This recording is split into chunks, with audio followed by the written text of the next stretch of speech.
ان دو آدمی کی معافی نہیں۔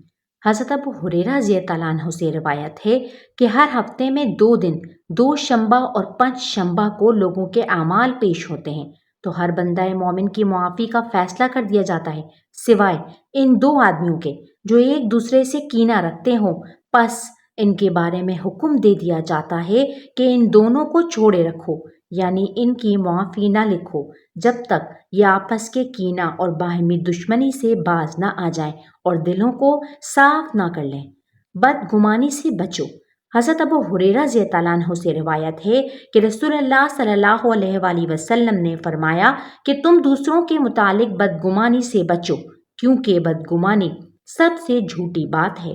تم کسی کی کمزوریوں کی ٹوہ میں نہ رہا کرو اور جاسوسوں کی طرح رازدارانہ طریقے سے کسی کے عیب معلوم کرنے کی کوشش بھی نہ کیا کرو، اور نہ ایک دوسرے پر بڑھنے کی بے جا حوث کرو، نہ آپس میں حسد کرو، نہ بغض و کینہ رکھو، اور نہ ایک دوسرے سے منہ پھیرو، بلکہ اے اللہ کے بندو، اللہ کے حکم کے مطابق بھائی بھائی بن کر رہو۔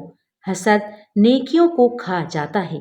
حضرت ابو ہریرہ رضی اللہ عنہ رسول اکرم صلی اللہ علیہ وآلہ وسلم سے روایت کرتے ہیں کہ آپ صلی اللہ علیہ وآلہ وسلم نے ارشاد فرمایا، تم حسد کے مرض سے بہت بچو۔